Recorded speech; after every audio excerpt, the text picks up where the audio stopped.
Hi my loves, if you want to know how I made this cake, then I suggest you watch this video till the end.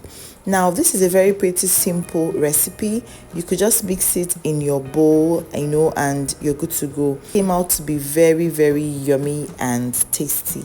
The biscuit gave you this wonderful crunch that, God, I think you should really watch this video because I am always coming up with wonderful recipes. Now guys, if this is the first time you're coming across my video, please do well to comment, like, share and subscribe to this channel for wonderful recipes and related videos like this. Okay, so guys, enjoy this video.